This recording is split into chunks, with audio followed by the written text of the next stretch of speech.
제가 신앙생활하는 동안에도요, 그 목회 패러다임이 몇 번 바뀐 것 같아요. 한때는 뭐 성령 운동이 굉장히 심했고요.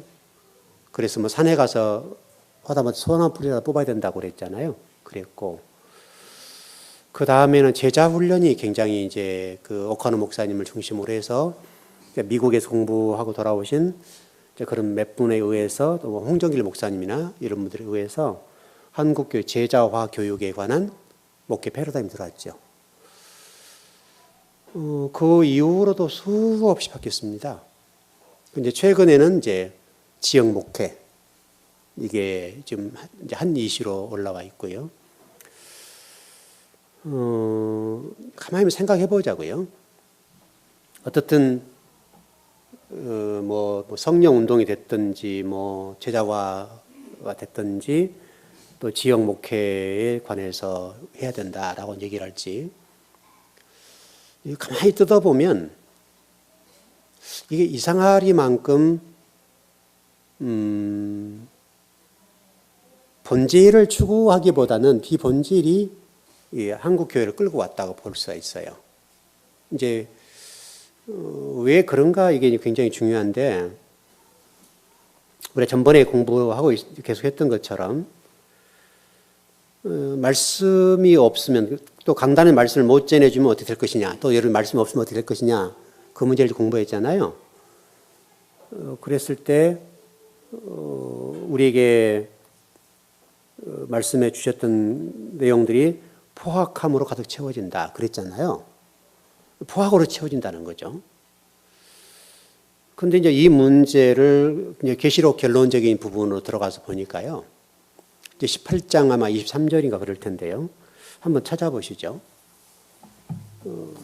요한계시록 18장 23절입니다.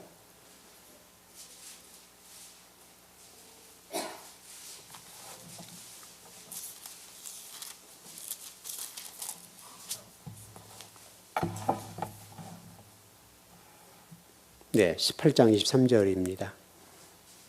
네, 시작. 등불을 빛이 결코 다시 내 안에서 비치지 아니하고 신랑과 신부의 음성이 결코 다시 내 안에서 들리지 아니하리로다. 너의 상인들은 땅의 왕족들이라. 내 복술로 말미암아 만국이 미혹되었도다. 앞부분 나중에 우리가 공부할 때 해석을 해드릴 텐데요. 이게 이제 18장이 이제 바벨론 멸망, 특별히 큰 성 바벨론, 예루살렘 얘기잖아요. 그 얘기인데, 이 성경이 예루살렘 성전과 이스라엘 백성과 바벨론이라고 하는 것을 동일시한다는 것을 여러분 주목해야 하셔야 돼요. 그러니까 바벨론 하면 이방인 대표잖아요, 어떻게 보면. 근데 이방인과 예루살렘 성전과 이스라엘 백성들을 동일시한다는 것, 이 바벨탑부터 시작해서 쭉 흘러내려온 것, 특별히 아브라함을 부를 때도 바벨론의 문제가 나오고, 그리고 이스라엘 백성들이 바벨론 포로의 문제 나올 때도 바벨론 문제가 나오고, 또 요한계시 결론적인 부분에 있어서도 마지막 이스라엘 백성들, 특히 예루살렘 성전을 큰 성 바벨론이라고 하는 것으로 딱 동일시해서 설명하고 있다고 하는 게 주목해야 돼요. 이게 무슨 얘기냐면 곧 이스라엘은 곧 바벨론이다, 그 말이거든요. 이 등식이 지금 성립되는 건데, 앞부분의 얘기를 나중에 제가 해석해 드리겠습니다만, 여기서 중요한 것은 내 복술로 말미암아 만국이 미혹되었도다. 이 복술이라는 단어가 주목할 단어예요. 이 복술이라는 단어가 결코 좋은 단어는 아니거든요. 쉽게 설명하면 제가 원어를 쭉 찾아보니까요, 마치 이런 것 여러분 있었죠. 그 일전에 여러분 집회 같은 데 보면 은사자 목사님이 나와가지고 슉 하면 어떻게 해요? 확 넘어가죠. 근데 그게 쇼인 거 알죠? 여러분 알아요? 또 뭐 여러분도 그거 다 우리 교인들 너무 순수해가지고 또 그대로 성령 역사라고 믿으신지 모르겠는데 쇼를 해요. 각색을 하고 짜서 나와서 목회자가 뭐 성령 불 받아라 딱 하면 툭툭 넘어진다고요. 그런 짓들을 하는 거예요. 그렇게 해서 교회의 성도들을 미혹하는 거죠. 그러면 본인이 굉장히 능력 있는 것처럼 딱 보이잖아요. 그리고 뭐 기도하고 뭐 입신이 싹 들어가고 막 이런 것들을 쇼를 보여주는 거죠. 근데 성도들은 환호를 해요. 이게 뭔지 아세요? 이게 복술이라고요. 아까 제가 목회 패러다임이라는 부분도 설명을 드렸습니다만 그것도 복술에 불과하다고요. 근데 놀랍게도 한국 교회에는 먹혀요. 한국 성도들은 이 무당기들이 있어가지고 그런 것들이 훨씬 잘 먹혀요. 근데 이걸 복술이라 한다고요. 복술. 마치 마술 부리는 느낌이잖아요. 그런 느낌으로 강단에서 쇼를 하는 거죠. 성도들은 음집을 해요. 지금도 그래요, 여러분. 지금도 이런 집회에는 성도들이 꽉 차요. 그게 거짓 선지자, 귀신의 영이 역사하는지도 모르고 또 쇼를 하는지 모르고 성도들이 그래서 음집을 해요. 그거 다 인생을 걸어요. 이게 복술이라는 거예요. 여러분, 나중에 제가 이제 계시록 열어드릴 때 더 구체적으로 설명을 드리겠습니다만은 정말 저는 이런 걸 보면 너무나 끔찍해요. 한국교회를 바라볼 때 또 성도들을 바라볼 때 너무너무 불쌍한 거예요. 이미 그걸 보고 있으니까. 근데 이게 여러분 그 구약 성경이나 신약 성경 이런 데 보면 예레미야나 이런 데 보면 뭐라고 설명이 되는가 하면 쓴물이라는 말 여러분 일전에 공부했었죠. 쓴 쑥물. 누가 먹인다 그랬어요? 누가 쓴물을 먹인다 그랬어요? 거짓 선지자들이. 요한계시록 1장에서 여러분 그 별이라는 것들은 여러분 선지자 얘기라고 그러잖아요. 목회자 얘기잖아요. 근데 그 목회자가 성도들에게 쓴물을 먹이는데 그 쓴물을 먹은 자가 어떻게 돼요? 죽었더라 그랬잖아요, 여러분. 그 쓴물이 뭐냐면 복술이에요. 근데 이 한국교회의 성도들은 그 쓴물을 좋아한단 말이죠. 아이러니. 이 쓴물을 먹으면 죽어요, 죽어. 죽는데, 여러분 성경에 그런 얘기 많이 나왔잖아요. 그런 쓴물 얘기가 많이 나왔잖아요. 그래서 계시록에 그런 별들이 떨어진다라고 돼 있잖아요. 그렇죠? 주의 종들이 떨어져서 거짓 선지자 되어가지고 성도들이 쓴물을 먹이고 그런 복수를 막 행하고 쇼를 하고 그런데 성도들은 너무너무 좋아하는 거예요. 바로 그 얘기를 하고 있는 거죠. 여러분, 지금 계시록 18장 23절에서 그 쓴물 얘기를 하고 있고 복수를 얘기를 하고 있는 거예요. 그렇게 교회에 간다는 거죠. 이게 예루살렘 성전이 멸망할 징조잖아요. 마무리 정리하는 단계니까요. 19장에서 여러분 어린 양의 혼인잔치 얘기가 나오잖아요. 그 얘기가 나오니까. 여러분이 정말로 하나님을 알고 진리를 아시려고 한다면 여러분 정말 이거요. 여러분 집중하셔야 돼요. 정신 바짝 차리셔야 돼요. 여러분 정신 잘못 차리면 여러분 그런 쇼로 확 뒤집어 본다니까요. 물론 우리 교회 성도들 그런데 참석하시면 없는 줄 압니다만은 여러분 가면 여러분 상상을 초월한 일들이 많이 벌어져요. 그런데 거기는 우리가 보기에는 뜨거워요. 굉장히 뜨겁고 역사가 막 역사가 일어나고 별 일이 다 일어나는 것처럼 보여요. 근데 실질적으로 다 짜여서 쇼를 하는 거예요.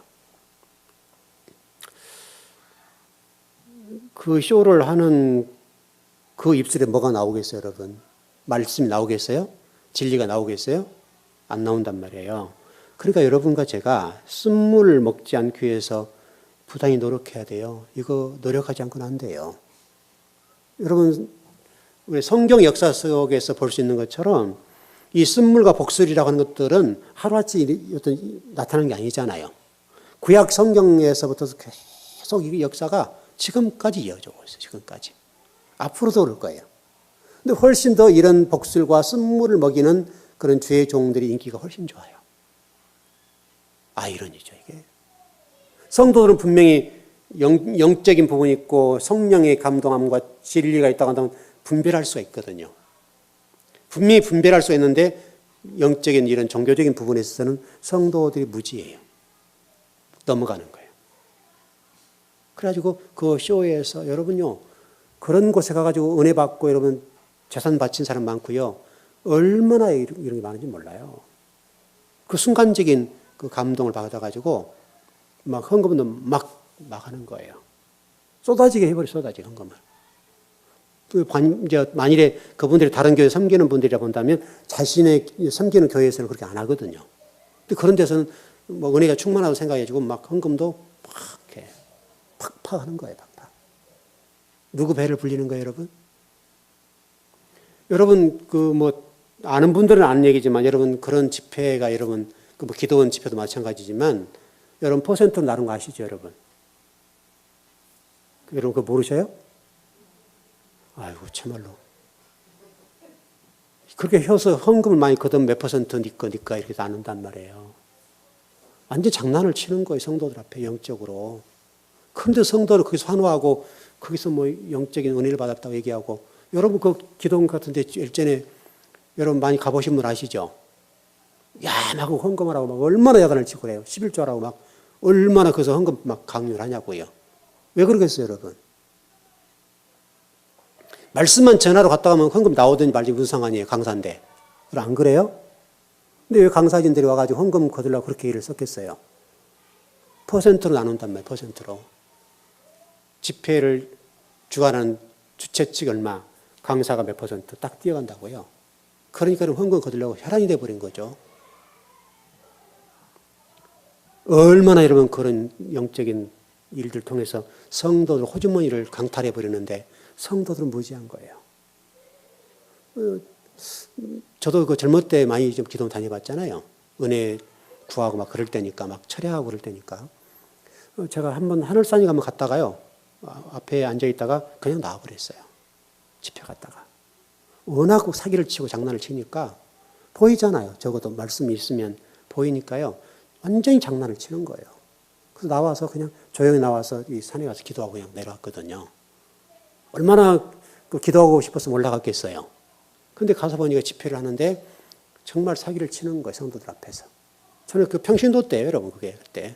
평신도 때인데 올라가서 제가 기도하러 갔다가 그 집회 참석하러 갔다가 완전히 사기를 치는 거예요. 쇼를 하고 막 치는데 앉아 있을 수가 없더라고요, 그게.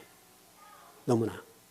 근데 지금 성도들 그걸 모르고 막 할렐루야 하고 막 은혜 받았다고 막 손을 들고 막 바짝바짝 해서 하고 또 이런 막 여자분들 막 아시죠? 그 집회 가면 막 바짝바짝 뛰잖아요, 또. 그렇게 하는 거예요, 그렇게. 여러분 지금 이 한국 안에 지금 그런 집회들이 얼마나 유행한지 아세요, 여러분? 그런 집회는 여러분 수천 명씩 모여들어요. 여러분 영혼들을 완전히 젖먹어요. 호주머니 다 들어가 버려요. 다 털게 만든다니까요. 본인 교회에서는 헌신하지 않는 분들인데 그런 데 가면요, 막 해요. 막 성령이 막 비둘기처럼 들인다고 생각하니까 뭔지도 모르면서. 그러니까 이게 이 복술이라고 하는 거, 하나님 말씀이 없으면 주의 종들이 뭐를 전하는가 하면 복술을 전한다, 복술. 쓴물을 전한다, 쓴물. 쓴물을 전하면 성도를 죽여버리는 거예요. 은혜 받았다고 펄펄 떨지 몰라도 다 죽어요, 영혼을. 여러분 이 다섯째 날에 여러분 그거라니까요, 여러분. 지금 그래서 제가 23절 다섯째 날을 공부하잖아요. 이 다섯째 날 얘기가 지금 그 얘기예요. 다섯째 여러분 보세요, 다섯째. 여러분 이 세 가지 복에 관해 설명을 드렸던 것처럼 그 세 가지 모든 것들은 다 구원과 관련된 얘기예요. 우리 인간사의 얘기가 아니라니까, 여러분. 생육하고 번성하고 충만하라는 얘기가 여러분의 어떤 세상적인 충만하라, 채워라, 그런 개념이 다 구원사예요, 구원사. 여러분, 성경 얘기는 다 예수 그리스도와 관련된 것이고, 여러분, 구원사와 관련된 얘기잖아요.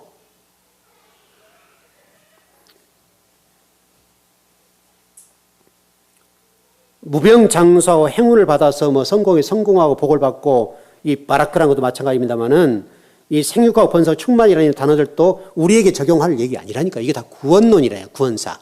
하나님이 우리를 어떻게 구원해 갈 것인가를 설명하는 얘기예요. 그래서 어떤 경우들은 성도들에게, 하나님 백성들에게 징벌도 주셔요, 징벌. 징벌도 그게 복이에요, 복. 바라크예요, 그것도.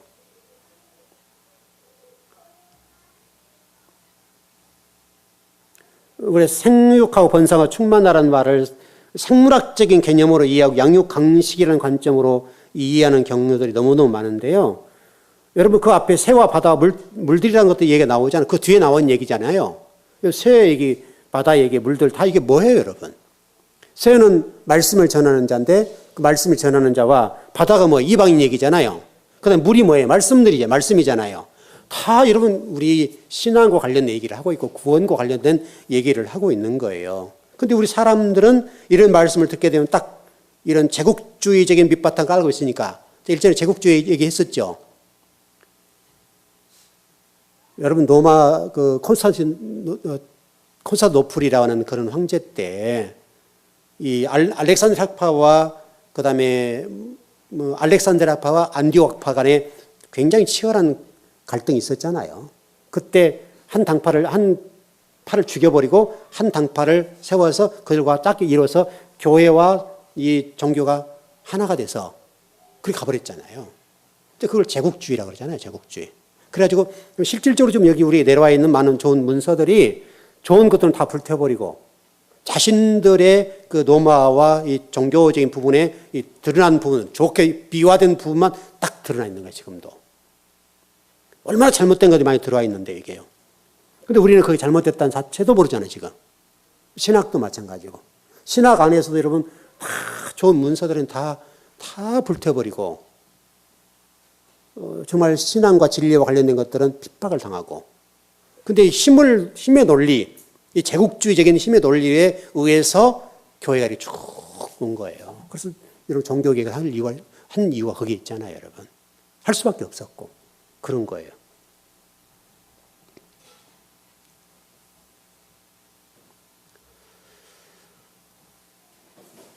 그래서 우리가 생육하고 번성을 충만하라는 이런 말씀을 배울 때 좀 간단하게 정리하면 다 여러분의 구원과 영생과 관련돼 있고 이 내용을 통해서 저와 여러분들이 하나님과 어떻게 하면 하나 될 것인가. 우리가 지금 올해 교회 표어가 하나님과 하나 되기잖아요. 여러분 이보다 더 좋은 표현은 없어요. 표어 자체가. 그래서 저는 이 표어를 그냥 끝까지 갖고 갈까 그런 생각도 하고 있는데요. 하나님과 하나 되기 그 이상 좋은 표어가 어디 있어요? 교회에서. 그 지금 이런 말씀들이 결국은 하나님과 어떻게 사귀어서 어떻게 하나가 되고 어떻게 하나님의 백성으로 살아가며 어떤 교제를 나누고 갈 것인가를 설명하는 거라고. 영원 불멸 이런 얘기는 아니라고요. 지금 이런 얘기들이.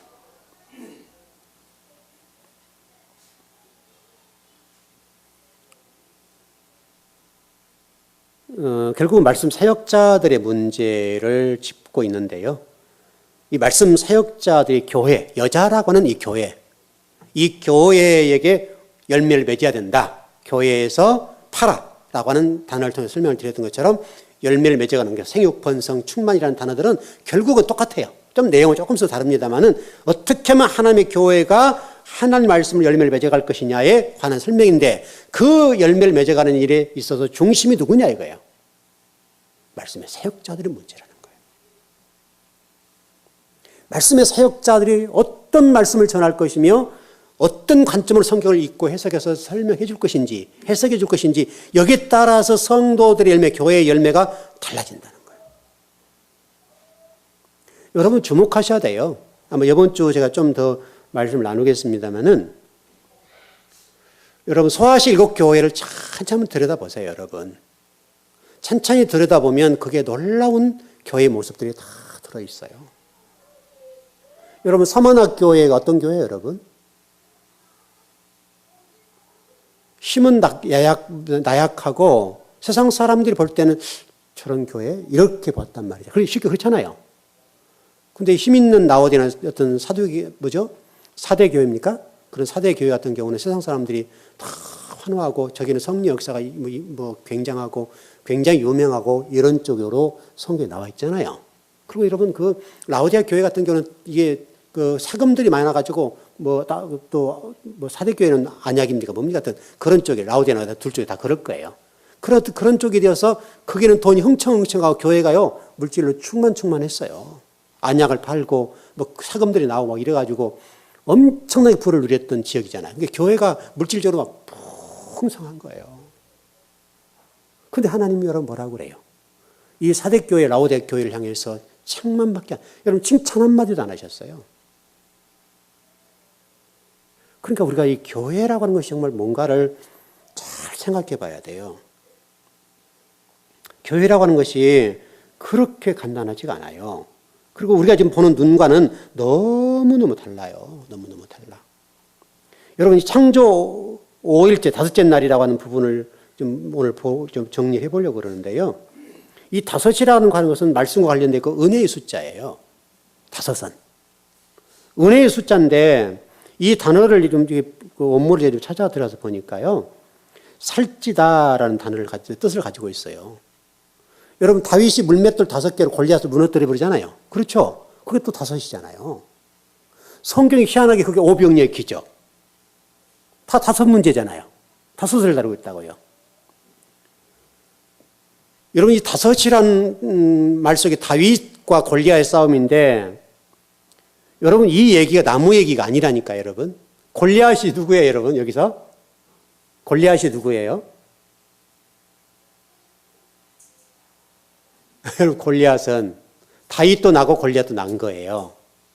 성경이 설명하려고 하는 것은 골리앗이 어떤 나라의 블레셋의 어떤 장수 이 얘기를 하는 것이 아니라 이 골리앗이라고 하는 것은 너다. 너 속에 골리앗도 있고 다윗도 있다. 그럼 이 골리앗을 물리치는 방법이 뭐라는 거예요? 말씀을 붙잡아야 된다는 거예요. 말씀을. 네가 말씀을 붙잡아야 골리앗을 무너뜨려. 물맷돌 5이잖아요. 여러분, 다윗이 생각을 해보자고요. 다윗이 물맷돌 5개로 이렇게 해서 돌을 이렇게 옛날 우리 이렇게 돌려서 탁 던졌는데 골리앗이 맞았다는 얘기 아니에요. 물론 그럴 수 있죠. 그럴 수 있는데 중요한 것은 그래서 그걸 쫙 설명하잖아요. 다윗이 그동안에 양을 치는 이 과정 속에서 이 온갖 뱀들도 만나고 짐승을 만나는데 그 가운데 이게 그 부메랑 같은 뭐죠? 착 던지는 나무 있잖아요. 쫙 던져서 그냥 뱀 노바가지를 탁 쳐버리고 짐승도 탁 잡고 그래서 그런 훈련이 됐기 때문에 골리앗을 탁 돌려서 탁 던졌는데 여기 인중이 맞았다. 여기 인중 뭐예요? 이거 뭐예요? 인중이랍니까? 인중에 딱 맞아 죽었다 이거예요.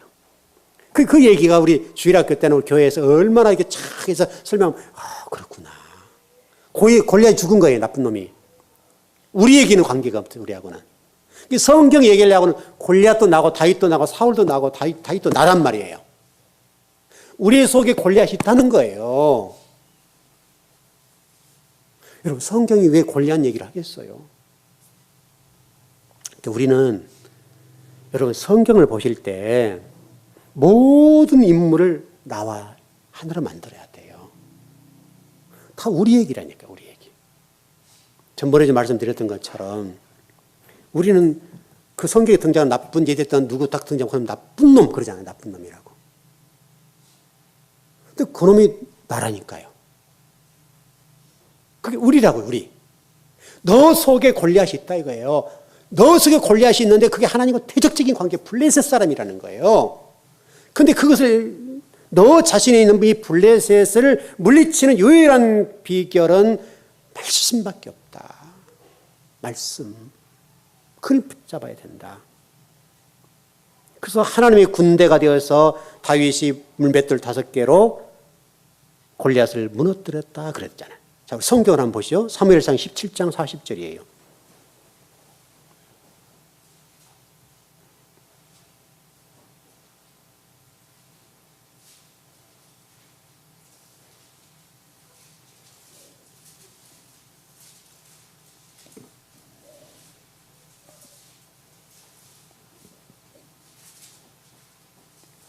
사무엘상 17장 40절입니다.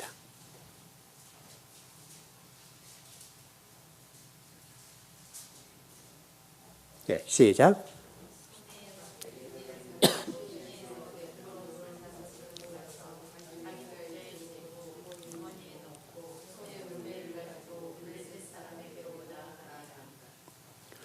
제가 조금 전에 5이라는 건 살찌다라고 그랬죠. 여러분, 말씀으로 살이 찌십시오. 말씀으로 살이 찌야 된다고, 말씀으로. 다윈 얘기하지, 그 얘기예요. 5라는 숫자는 숙련된 군인. 숙련된 군인이라는 뜻도 있어요. 5가. 말씀이라고 했으니까 5째라고 되어 있잖아요. 숙련된 군인이라는 거예요. 하나님의 군대. 숙련된 군인이에요, 숙련된. 말씀으로 살이 찌니까. 하나님 함께 하잖아요. 여러분, 다윗이 무슨 능력이 있어서 그렇게 해서 하나님이 함께 하니까 골리앗이 떨어져 죽는 것이고, 하나님이 함께 하니 우리 안에 골리앗을 물리칠 수 있는 것이고, 우리 안에 그런 부분이 있지만 진리를 무너뜨린 것이고 그 얘기잖아요, 여러분. 그러니까 말씀으로 살찌울 것이냐 아니면 아까 설명드린 대로 그 세상적인 그런 그 쓴 물과 뭐 어떤 뭐 요술과 같은 그런 어떤 그런 것으로 우리를 살찌울 것인가 그 차이예요. 아까 우리 계시록 18장 23절 있잖아요, 여러분. 그런 것처럼 만일 그렇게 된다고 한다면 그 비극적인 거 불행한 거예요, 여러분.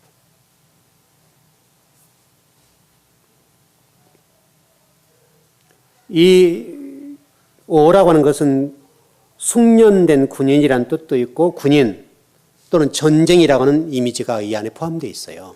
오라는 단어 속에는 포함되어 있어서 은혜의 숫자인 동시에 전쟁이고 여러분 다섯선 성경의 성막 속에 뭐와 관련되어 있어요, 여러분?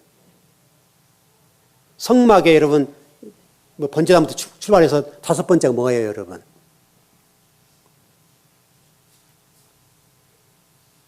여러분 분향단과 관련되어 있잖아요. 이게 다 분향단과. 그래서 성경 속에 성막 속에 분향단이 바로 이 다섯째고요. 이렇게 되어 있고요. 이게 여러분 기도잖아요, 여러분. 향이 이렇게 올라가잖아요. 그렇죠? 기도잖아요. 그 여러분 기도로 여러분 자신들을 다스리고 말씀을 받아들이고 말씀을 여러분 삶 속에 적용하고 그 말씀 여러분 삶 속에 역사할 수 있도록 하는 것이죠. 골리앗은 하나님과 대적적인 관계잖아요. 그 대적적인 관계를 물리칠 수 있는 유일한 방법은 말씀밖에 없단 말이죠. 여러분 절대 잊지 않으셨으면 좋겠어요.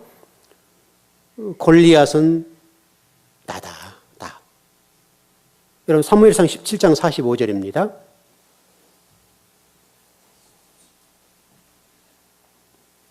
이게 다윗과 골리앗 얘기는 진리와 비진리의 싸움이에요. 그 얘기를 하는 거예요, 지금.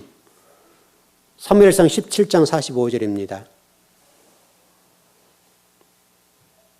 네, 시작. 다윗이 블레셋 사람에게 이르되 너는 칼과 창과 단창으로 내게 나아오거니와 나는 만군의 여호와의 이름 곧 내가 모욕하는 이스라엘 군대의 하나님의 이름으로 내게 나아가노라. 이렇게 되잖아요, 여러분. 여러분이 하나님의 이름으로 나가면 승리한다 이 말이죠. 여러분 세상도 똑같아요. 골리앗은 나를 상징하는 거예요. 나를. 나. 하나님을 대적하는 나의 모습이 골리앗이에요, 여러분. 이거 놓치면 안 돼요. 하나님이 골리앗을 왜 등장시켜서 다윗과 싸우게 만들겠어요? 그 골리앗이 바로 하나님을 대적하는 우리의 모습이라는 거예요. 우리들이. 내 안에 비진리를 상징해요. 내 안에 비진리가 진리를 누를 때가 많단 말이죠. 비진리에 싸우는 다윗의 모습이고 예수님의 모습일 수도 있어요. 여러분 예수님은 겉사람 이런 것들 굉장히 싫어하잖아요. 속사람을 많이 말씀하시잖아요. 바로 그와 같이 이와 같은 전쟁을 통해서 성전을 통해서 나와 진리와 싸우는 모습이고 그 과정 속에서 우리가 죽는 모습을 성경이 설명해 놨어요. 우리가 죽는 방법은 바로 비진리를 물리치고 진리를 내 속에 살찌우는 거죠. 그래서 살찌우다, 다섯째라는 단어가 살찌우다라는 뜻이에요. 살찌우다. 큰 뜻은 기본적인 것은. 살찌우는 거예요. 말씀으로 살이 찌면 비진리는 물러가요. 제가 저번에 하트 설명하면서 좀 한번 설명을 드린 적 있죠. 하트로. 이게 창조 5일째잖아요.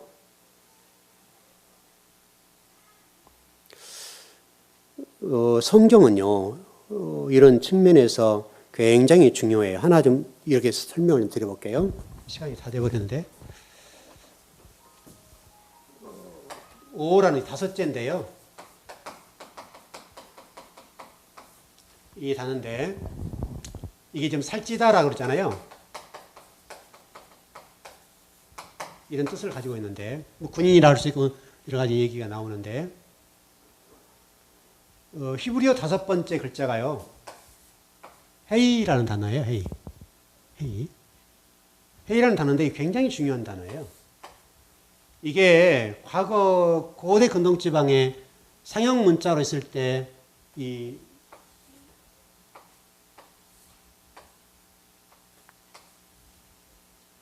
뭐 같아요? 사람 같죠? 뭐 하고 있어요? 손을 들고 있죠. 이게 뭐예요? 기도하고 있다, 기도. 이게 회의예요. 다섯째가요. 이 단어가 이거예요. 이 단어가 발전해서 이렇게 됐어요. 근데 원래는 이렇게 됐었어요, 원래. 또 더 나가서는 이렇게 됐었어요. 이렇게. 이 최초로 이렇게 됐고, 이렇게 발전해서 가요. 이렇게. 삐부려가 재밌어요. 여러분, 얼마나 재밌습니까? 요 눈에 들어오죠?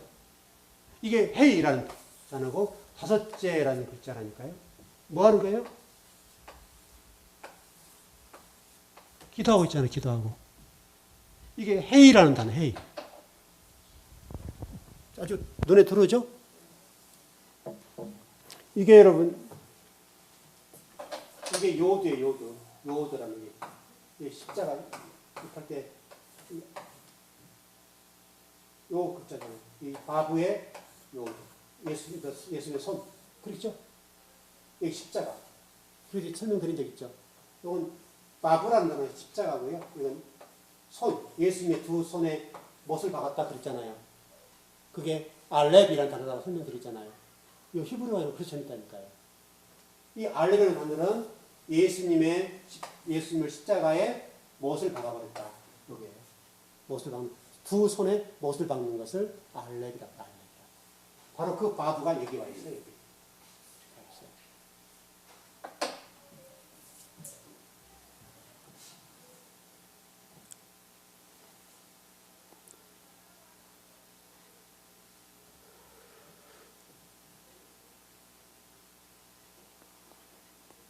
그래서 오라는 단어가 이렇게 중요해요. 다섯째라고 하는 것이 이렇게 우리에게 큰 메시지를 던져줘요. 상형 문자로 했을 때는 이렇게 그림이 그려지죠?